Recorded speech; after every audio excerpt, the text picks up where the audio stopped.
this is, it was interesting, so we're getting set up here, and they were asking me, so should we lower down the lights? And I'm like, everybody will go to sleep. If I lower down the lights, you're going to all go to sleep. You may still go to sleep a little bit. You may have heard that my class was one of the only classes that you could ever take on the University of Texas. There are some lovely seats right down here in the front. You can come down, I won't bite. My class, my UGS class for sleep is the only class on campus that you can fall asleep in, and I won't go around and go, wake up, you're not paying attention to me. Because I figure if you're sleeping in my class with me here in front of you, that means you really need that sleep. And as a sleep researcher, how can I say, no, you can't sleep, right? That's like I don't know, something. Doesn't agree. Okay, so we are going to talk about sleeping your way to academic success. It may sound a little bit strange, but I'll ask you at the end if maybe we got there or not, or if you have additional questions, but we'll see what we got. So, of course, we have to start with the science. So the first thing that I'm going to talk, actually this whole thing is about science, but the first thing I'm going to talk to you about is what is sleep. You probably have some misconceptions about what sleep is. Okay? You go to sleep at night, you wake up in the morning, done. Okay? It's a wasted time. It's time that you can't do what you really want to do without there finding your significant other and doing fun things in the middle of the night, right? So, but what we have to do is we have to figure out what it is that happens during sleep. We thought for the longest time that sleep was actually exactly that. Shut off the light switch. All the important stuff happens during the day. Nothing really important happens at night. In fact, we now understand because of science, yes, science does exist, we actually can see inside that black box of sleep and see what's going on. So sleep, when you get it, actually cycles in and out of different levels of sleep. So what are the two stages, two types of sleep that you've heard about? Non-REM and REM, okay? So what does REM stand for? R-E-M stand for? Rapid eye movement. See, you're already awake. Okay, so non-REM, stupid name by the way, means non-rapid eye movement. Okay, we could have come up with something better, I think. But we've got what we've got. Okay, so you go through your night, you cycle in and out of deeper and less deep sleep. Okay, so the first half of your night, first off, what is this color right here? Green, very good. Okay, so green, and those of you who were up front, congratulations, you got a point on the test. What does that stand for? Those of you up here in the front who can read it. Physical recovery, deep sleep, deep, slow wake sleep. Okay? Deep, slow wake sleep focuses on letting your body physiologically recover. Cleans out toxins, okay? Lots of good stuff. So what is this other color up here? Blue, and that stands for mental recovery or dreaming or REM sleep. Okay? You should not be getting REM sleep until after you've gone through at least one full cycle of slow wave sleep and deep sleep. Okay? Each of these cycles take about 90 minutes. Some people are really efficient. They can do it in 60 minutes. They can cycle through. Some people take a little bit longer, about 120 minutes. But on average, we take about 90 minutes to cycle through these. Okay? I won't do the math for you, but you can tell it's more than 4 hours that you're supposed to be getting each night, right, to do all of this work. So, just keep this in mind. You're cycling in and out. You're cycling deeper and lighter sleep as you move throughout the night. You're focusing primarily in the first half of your night on your physiological recovery because your body really wants to make sure your heart and your lungs are working, and then it'll worry about your mind. Okay? But it's really going to focus primarily on your heart and your lungs. But what happens when you only get 4 hours of sleep and you never give it that time in the second half of the night, and especially when you're stressed, getting ready, going into midterms or finals, other things are happening in your life, what happens is it moves that REM sleep into the first half of your night. And those are the nights when you wake up more tired than you went to sleep. Anybody experience that? Yeah. You wake up more tired than when you went to sleep. That's because you had to handle all of that stuff, all of that mental stuff that you were working on, all of that stress. The great thing about having a bad night's sleep, you're primed to get a really good night's sleep the next night. Because you have two main factors that are determining whether or not you should be awake or asleep. Alert or sleepy. Okay? And they come together. Those two main factors are your homeostatic drive, what we call the process S. I don't know what S stands for, really doesn't matter, just helps you understand the differences. Okay, so process S is your homeostatic drive. Your homeostatic drive is dependent upon how well you slept the night before. Okay, because homeostasis is trying to keep you level, right? So how well you slept last night determines how strongly you want to sleep tonight. Okay, if you got a bad night's sleep, you're going to have a higher sleep drive. Circadian rhythm, on the other hand, your process C, is actually hormonal driven. Who knows the hormone that is your circadian rhythm hormone? Melatonin, exactly. Okay, so your melatonin is either turned on and allows you to feel sleepy, or it turns off and it allows you to be more alert. Okay? Your circadian rhythm really doesn't care how well you slept last night. Your circadian rhythm is driven by your light exposure primarily. Light that goes through your eyes, through the chiasmatic nucleus, into the little part of your brain, tells your melatonin come on or go off. Okay? Really doesn't care how well you slept last night. You're going to feel sleepy at about the same time of day, regardless of how well you slept last night. So this sleep urge, as you go throughout the day, you notice that your sleep urge, or your desire to feel sleepy and go to sleep, is at its lowest point at about 10 o'clock in the morning. 10 o'clock in the morning. Okay, this talk is about sleep and academic success. If you have a choice, put your high stakes class at 10 o'clock in the morning. Don't put it at 8 o'clock in the morning when you're still too asleep to actually be awake in class and learn anything. Right? Tip number one. Put your high stakes classes when you're going to be most alert. You also don't want to put it at 2 o'clock in the afternoon. Because guess what? That's when you're going to get sleepy again. Naturally, because of your circadian rhythm. But wouldn't it be nice if we could actually hold some of those high-stake classes for you at 7:30, 8 o'clock at night when you hit that second win? Maybe something for you to petition. Okay. So how much sleep do you actually need? I have to tell you, this is probably one of the most annoying questions that I ever get asked. As a sleep researcher, as a sleep scientist, as a nurse who's interested in health. Okay? You would never go in to your doctor and say, you know, breathing really takes a lot of energy, and I'm having to do it in and out, over and over and over all day long. You think I could just read maybe 4 times an hour and get away with it? Would that be okay? No. Sleeping 4 hours a night when you need 8 or 10, as most of you do at this point in your age range, is not enough. Okay? So, how much sleep do you actually need? For the longest time, we as sleep scientists would look at it from the perspective of, okay, when you get to a certain threshold of not enough sleep, bad things start to happen. Okay, so we know what the bottom cutoff is. We know that for 98% of the population, 97, 98% of the population, genetically you need at least 6 hours of sleep per 24-hour period of time, okay, to not suffer negative consequences. Okay? 6 hours per 24 hours to not suffer negative consequences. But that's not really good enough because it doesn't tell you how much sleep you need to function optimally.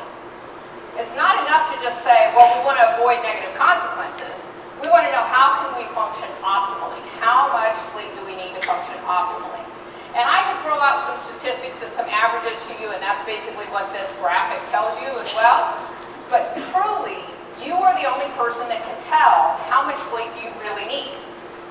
Because you're the only person who knows when you can fall asleep when you're sleepy and when you can wake up naturally without any alarm clocks, without any snooze buttons, without any of that, and you wake up feeling refreshed, and so you have enough energy to do everything you want to do during the day. Remember spring break? About 3 days in, after you made up for some of that sleep debt? Right. That's your optimal sleep time. That's the time that you need to focus on. Now, you notice I said per 24-hour period of time, because our life does not allow us to even think about getting, say, 8 or 10 hours at a time, right? Wouldn't that be great if we could do that? Yeah? So, what we have to do is we have to think about how can we package our sleep so that we can get the amount that we need within that 24 hours so we can function optimally. So you remember, I said that those packages are 90 minutes, right? Do the math. And you can figure out how you can put those naps, which I'm going to talk to you about later on, those naps into your sleep to extend you to get to that optimal amount of time that you need. So, that's your sleep primer. Okay, this is really, truly amazing that I could cover years and years and years in just those few minutes. So, thank you very much for my time in doing that. Okay. So, functions of learning and memory. Again, stepping back, how do we learn? What do we learn? Acquisition. Do we do that when we're awake or we're asleep? Okay, some of you are still awake. Give me a guess. Awake, awake. Congratulations. Consolidation. Does that happen when you're awake or you're asleep? Asleep. Very good. Okay, so recall. Does it happen when you're awake or you're asleep? I hit the button too quickly. Wait. Okay. We'll get through this. Point being, you need all of these steps in your memory: acquisition, consolidation, and recall to be able to use what you're spending all of this money trying to acquire here. Sleep is the only way that you can efficiently capture, store, and recall that information that you're learning. Quality and quantity matter. Sleep is not just a random thing that you get. It's just like if you think about the calories that you get from, say, a Frosty, right? Versus calories that you get from, somebody tell me something very nutritious. Avocados, okay? Avocados, very good. I'm a California person, so I love avocados. So, you might get the same calories, but they're not going to feed your body in the same way. Okay, so just getting 6 hours of sleep is not good enough, okay? Especially if you're somebody who needs 8. Or if you get 6 hours of just light sleep and you don't get any of the deep sleep, or 6 hours of REM sleep, which nobody would really get, but go with me here, okay? 6 hours of REM sleep, it's not going to be good. Think of it from this perspective. We actually call this sleep architecture. Okay? So, any architects in the room? Not a single architect. Any engineers in the room?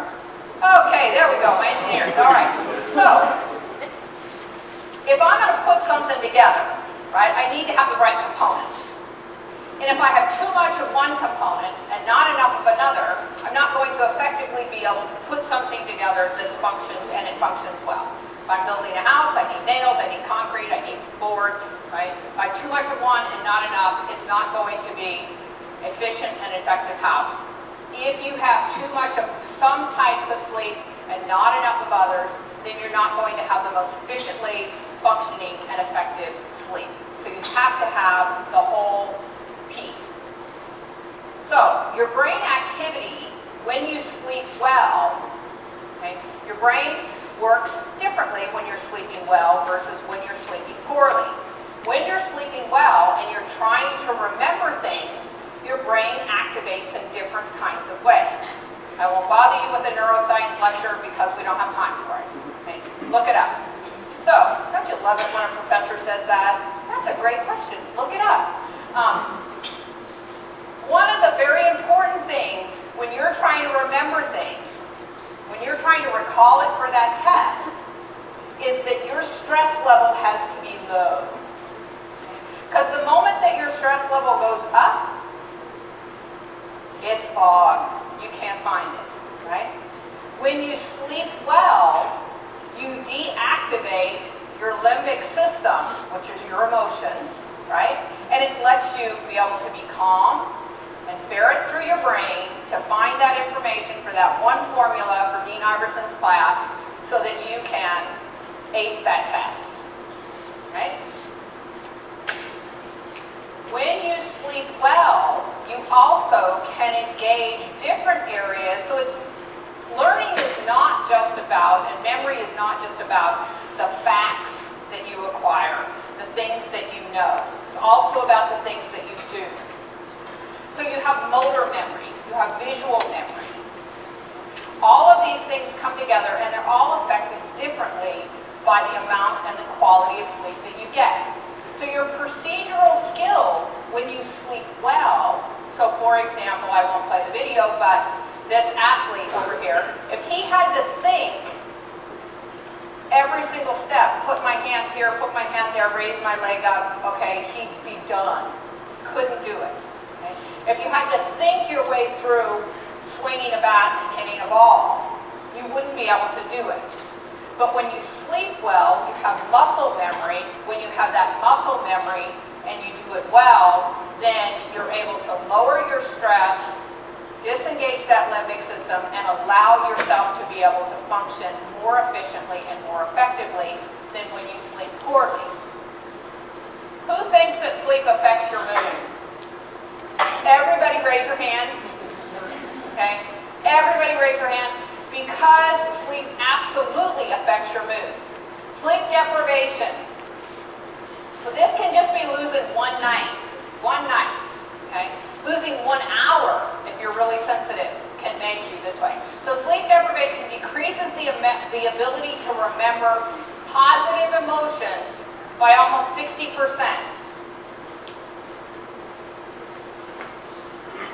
Positive emotions. You're just losing those positive things.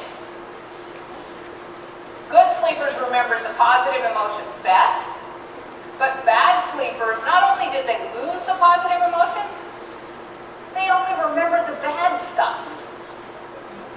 And this is actually a bit of a survival mechanism for you, okay? Because when you sleep poorly, your body doesn't function as well. You can't run as fast. You can't see as clearly. You can't judge threat. You can't respond as nimbly to threat. So how does your body, your brain, determine whether something is a threat? It sort of ferrets it out, looks it over, and says, okay, you look friendly. This is nice. I can read your mind. You look friendly. Now you on the other hand,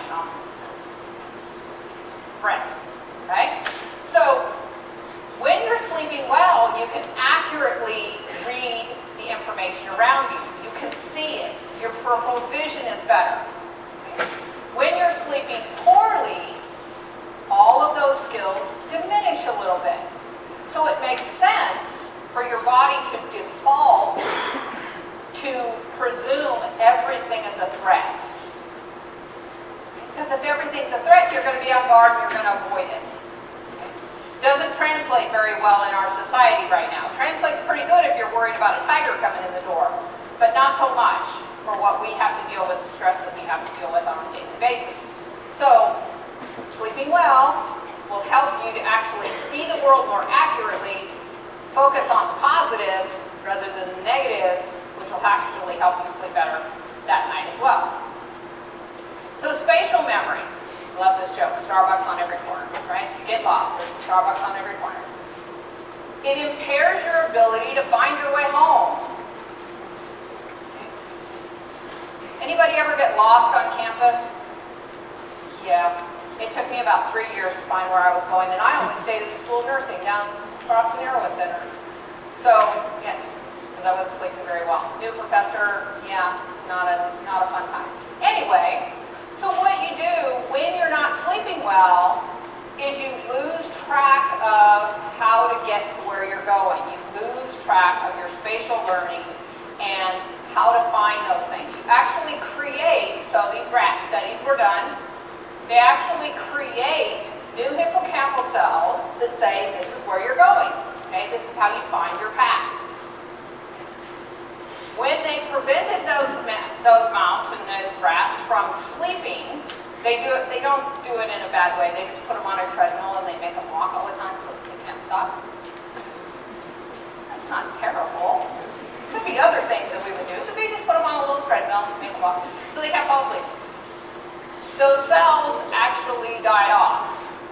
So it was a physical change in their brain that made them not be able to hold on to those memories, those spatial memory spaces.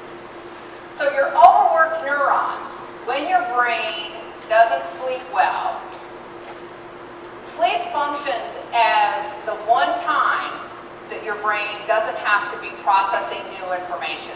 It can just process all the old stuff that you've picked up all day long. Okay? Goes through, keeps the important things, gets rid of the unimportant things, but it doesn't have to be bringing in and processing new information. So it shuts off the flow of that new information. Makes it easier to be able to organize it and be able to find it later on. But overworked neurons, your brain that's not slept and not well rested, cannot function properly. So sleep deprivation prior to learning new information. Okay, so before you go to class, stay out late on Sunday, you've got an important class on Monday, not a good idea because you need to sleep so that you can remember things. So impaired learning as much as 40%, even after 2 recovery nights. Okay, so this I'm going to do all-nighters all week long and I'm going to make up for my sleep on the weekends. Guess what? Not the most efficient way to learn. 40%. You're losing. That means you have to read it again and again. And then you still can't get it in because your brain's tired and it won't take anymore. It's like a full sponge. Sleep lets you squeeze that sponge out and get it ready to receive new information for the next day. It also allows you to be able to categorize and organize any HGTV, obsessive compulsive people in here, label machines. Not one? Oh, no? I thought I had somebody in. Okay, that's me. Okay. Label everything, right? Place for everything in its place. I can find it. I know where things are at. When I sleep poorly, I know that I've got it, and I can't find it. There's nothing more annoying than knowing that you used to know that formula, and now you can't recall it. It's still there, it didn't go away. It's just put in a place where you can't find it anymore. I mentioned this a little bit earlier about your impaired ability to be able to recognize and interpret the things around you. This is important not only for your learning, but for your life. Okay? So you lose the ability to accurately assess a situation. Like I said, lovely, friendly person here, not so friendly person here, sad. Okay. When in fact, maybe you're the not so friendly person and I'm just not getting it. You're my best friend, right? Because I'm not accurately interpreting the information around me. I'm not accurately interpreting whether there's a threat or not. Okay? I'm also incapable of planning accordingly. I make stupid decisions. Stupid decisions can sometimes slide by without affecting you, but more than likely it comes back to bite you, and then you end up choosing the wrong behavior.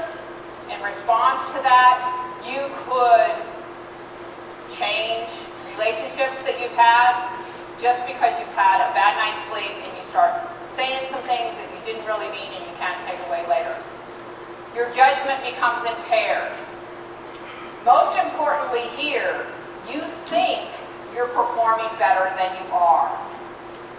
You lose the ability to perceive whether or not you're actually functioning optimally. We've all been raised, you've all been raised to say that even if a beer passes near you, you could possibly be impaired. Right? So don't get anywhere near it. But what do we hear about sleep? We hear the strong people don't sleep so much, right? We parade around, I only got 4 hours of sleep last night. This is wonderful. I'm so strong. I'm so wonderful. Okay? When in fact, you're significantly impaired, even more so than if you were to take in alcohol, but you cannot see it. You cannot perceive how impaired you are. And we don't have the social norms saying, pay attention, be cautious, you didn't sleep well last night. I hope you all walk out of here with that in your mind. Pay attention, be cautious, I didn't sleep well last night. Just be a little bit more careful.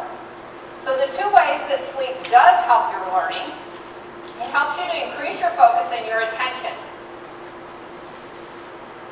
Increase your focus and your attention. If you increase your focus and your attention, you more efficiently learn the information. More efficiently learn the information, you don't have to study as long.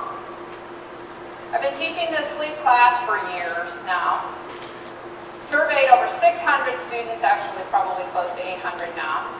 And what they tell me is when they sleep well, they can study to get that A that you all get. Right? They can study for 4 hours and get that A. Instead of when they sleep poorly, they study for 12 and still are not quite sure they're going to get that A. What could you do with those extra 8 hours besides sleep a little bit of it? Right? So you more efficiently and effectively learn, gather, process, store information when you're sleeping well. The consolidation of that memory happens during that time, and it allows you to put it in a nice little box, label it, and have it where you need it, and to be able to access it and use it when you're taking those exams. So, naps. Everybody asks me about naps. 2 naps, 2 types of naps. 20-minute power nap gets you into light, deep sleep, gives you a power boost for up to about 12 hours. You're physiologically able to function quicker, more efficiently, even with just 20 minutes of sleep. But by the time you start getting to 45 minutes, now you're down into slow wave sleep. Waking up from slow wave sleep feels like walking through mud up to your neck, because you're trying to wake up in your deepest sleep. So 20 minutes just gets you a little bit of light sleep, and then you can wake up easily from that. 45 minutes, you're right in the middle of that 90-minute cycle. Horrible. Okay? You're going to go 45 minutes, go at least 60 to 90 to get you back up to lighter sleep. Then you wake up and you've got a full sleep cycle. If you sleep 20 minutes, it doesn't take away from your sleep debt. Okay, give you a little power boost for a little while, but it really doesn't count towards like splashing the gas tank. Really doesn't count towards your overall sleep debt. 90 minutes though will take care of some of that. So if you can only get 6 hours but you need 9, throw in a couple of naps in there, or throw in a 3-hour nap in between those lovely breaks in the middle of the day, right? You've now got your 9 hours in that 24-hour period of time. So naps also, when they look at it for learning, we're able to improve the visual learning as well as if they had a nap and a full night. Okay, so a nap and a full night was equal to 2 full nights of sleep. So that tells you that the function that you get from that nap, now the important part, this was not a 20-minute nap, this was the 90-minute nap that included both REM and non-REM. So we need that functionality there. So naps were also helpful with motor memory. So we test motor memory for not only accuracy but speed. Okay? So we see that if you're tested across the day, then you get some improvement. You actually see some degradation because you get tired. But if you have a nap in there, you see a significant improvement, which is this darker bar. Oh, go back. Okay. This darker bar here. But then overnight, the one that didn't get a nap improved significantly, not so much with the nap, but then in the end, they came back together. Okay? So it's telling you that you're losing that information getting that nap helps you to be able to consolidate that information right away. Be able to improve your memory, improve your motor memory. So using sleep to maximize your learning. This was all about sleep and academic success, sleeping your way to academic success, right? So you need to remember that you need all phases of your learning, all phases of your sleep for your learning, right? So you need REM sleep for certain types of learning, you need non-REM sleep for other types, you need full, slow wave, non-REM sleep, and REM sleep for your visual memory, and that the naps are helpful as well. And they can help you on both. So, then how do you get a good night's sleep? Really pretty simple. The great thing about changing your sleep habits is that you can see an improvement the next day. Most every other type of behavioral change that we try to get people to do, exercise, diet change, right? All of them have a negative feedback loop. Exercise, you feel pain the next day, right? Doesn't encourage you to go back to the gym again. Anybody who's ever tried to diet, it never goes fast enough, and then you end up shifting because of pints a pound, you drink some water, and you actually gain weight before you lose weight, right? Frustrating. Bad night's sleep, good night's sleep, feel great the next day, let's do it again, right? So it's automatically a positive feedback loop. Even 20 minutes. Who would have liked to have slept for 20 more minutes this morning? Right? You can't get that benefit from anything else. Just 20 minutes. Right? So exercise in your AM. You want to exercise in the first half of your day. All of these things are helping to set your circadian rhythm to say, I need to be awake in this period of the day, and I need to feel sleepy at this time of the day. So when you exercise in your AM, the first part of your day, when you want to be awake, that's a timekeeper to your circadian rhythm to say, I'm supposed to be alert now. No caffeine after 3 p.m. or within 12 hours of when you want to go to sleep. Because caffeine can be effective as a stimulant in your body for up to 12 hours. Even if you don't think it is, it is. Know your light sources. There's a lot of information out there about whether or not you should have blue light or not have blue light or blue blockers, or whether that affects your circadian rhythm. Science is really sort of in and out on this. For the most part, what I say is you pretty much want to have it cool and dark and quiet when you're trying to sleep. Any light source is going to decrease the amount of melatonin you produce. If your melatonin is not on full force, you're not going to feel as sleepy, you're not going to be able to stay asleep as long and as deeply. Okay? So you want to decrease light of any source when you want to be asleep, and you want to pump on those lights when you want to be awake. Part of the reason why I have them keep the house lights up in here, because I knew you all sit in here, listen to me, I want to take a nap. Okay? So you want to have your lights on when you want to be awake. Turn your lights off when you want to be asleep. First thing that you can do when you get up in the morning, flip on all those lights. Okay? When you go to the bathroom in the middle of the night, try to have as minimal light as you can and still aim where you need to go. Quiet, but not necessarily silent. The key thing with the noise factor is that you want to make sure that it's what I call nonsensical noise. Okay, so that's all that white noise. The fan, I don't tend to use the water ones because then that makes me have to get up and go to the bathroom, but you get the point. Things that you're not listening to during the day. Don't fall asleep to Dean Iverson's podcast. You can't learn it better when you're sleeping. You'll dream about him, which might be a good thing. That could be a good thing. You'll go to sleep quick. Okay. So you want to, if you fall asleep to the TV or the radio or a podcast, set it so that it'll shut off at about 30 minutes, because you're actually going to be dipping into deeper sleep and you won't hear it go off. If you set it for 10 minutes, you'll hear it go off and it'll wake you up. Okay? So you can fall asleep to it if that's your pattern and that's what you've always done, but set it so that it'll go off, because if you play it all night long, It's actually, that's when the bail bondsman commercials, the 7777777, right? It's going to come on and they're going to scream at you and it's going to wake you up in the middle of the night, right when you're supposed to be in that sleep. So you want to be able to shut it off at a point where it won't wake you up, but at the same time, it's not going to keep you awake. Because your brain's thinking, am I supposed to be awake listening to this lecture? Am I supposed to be sleeping? You don't want to send those mixed signals. Leave stress outside of the bedroom. I went over to establish your bedtime routine. I'm going to come back to that. Leave stress outside of your bedroom. Your bed should be sleep and sex only. Period. Nothing else.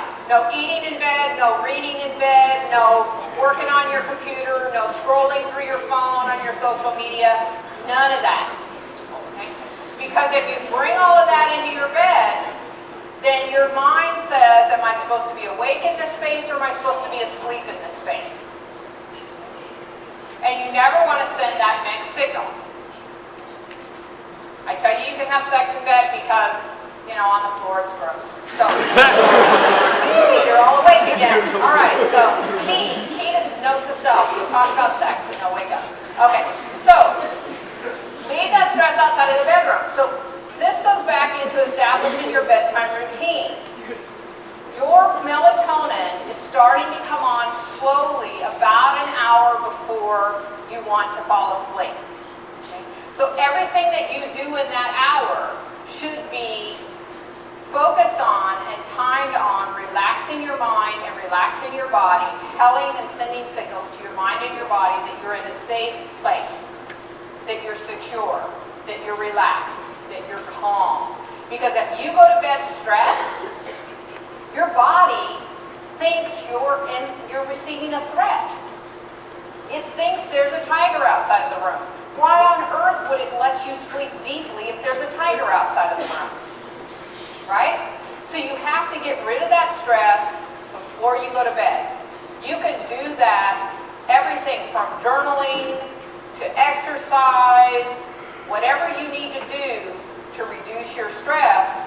The most effective way to establish and to kick in a relaxation response is actually breathing.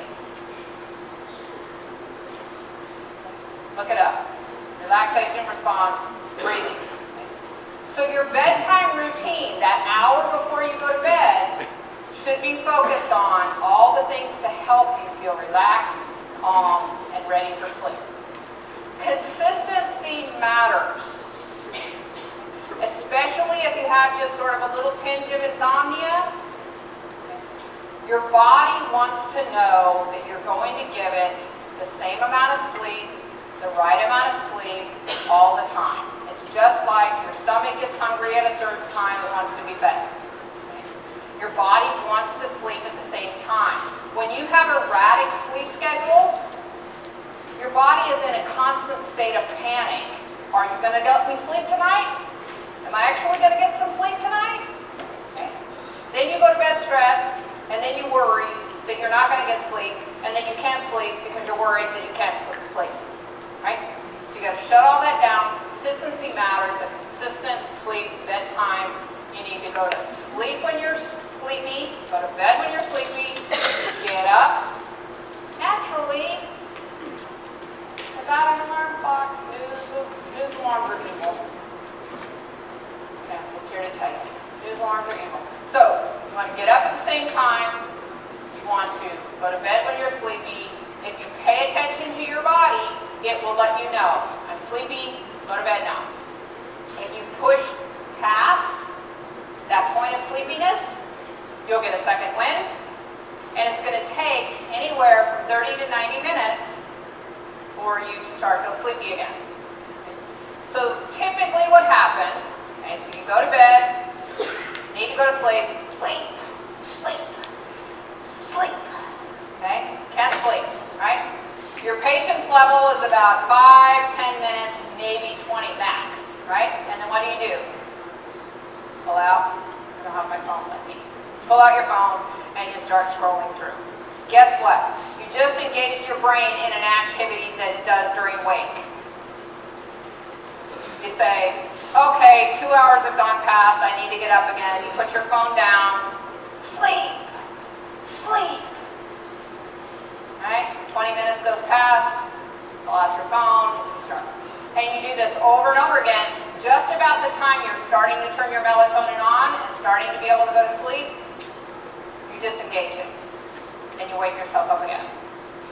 So power through the boredom of not being able to fall asleep. Breathe. You will fall asleep. You'll move away from that stress, and then you'll be able to get a better night's sleep and not have to stress that out. So, something that I do with everybody that I talk to about sleep is I help them to be able to set their own goals for sleep. So I want all of you to sort of think about it at this point. Okay? We're going to go through a very brief exercise about you selecting a goal for yourself that you want to improve your sleep that you can try for the next week or so. If you were in my class, I'd make you do it for a month, right? Yeah. Okay. So we're going to set this up in this way. Activity, timing, frequency. So here's an example. Activity, timing, frequency, right? So what's the activity in this example? You're going to exercise, okay? Timing. When in the day is it going to happen? In the first half of your day, okay? And the frequency. How frequently are you going to do it over the week? 4 to 7 times. The next one. So what's the activity? Turn off your electric. Okay, so what time of the day is it going to happen? Okay, so you're going to have it, you're going to do it 30 minutes before bed. Okay, remember I told you it's an hour before bed, but I know you're going to go into withdrawals. Okay, so if you can start for 30 minutes and work up to an hour, that'll be great. And frequency, 3 of 7 nights of the week. I do not tell you to try to do it 7 of 7 nights of the week, because if you try to do it 7 of 7 nights of the week and you only do it 6, what do you feel about yourself? You're a failure, right? You didn't get it. You did it 6 of 7 nights. Praise yourself, right? So you set this up in such a way that you can give yourself a little bit of success. Okay? And if you exceed it, great. You bump your goal up for the next week to maybe you'll try to do it 4 of 7 nights. And then the next week, maybe things happen and you drop back down to 3, and that's okay because you're moving in that direction. You can use this type of goal setting for anything in your life. Okay? But I want you to try to focus on it for sleep for this time. Okay? So now this is your turn. So just think about it for a minute here. And I'm going to ask a couple of you what your goal is. And we'll go back to these suggestions.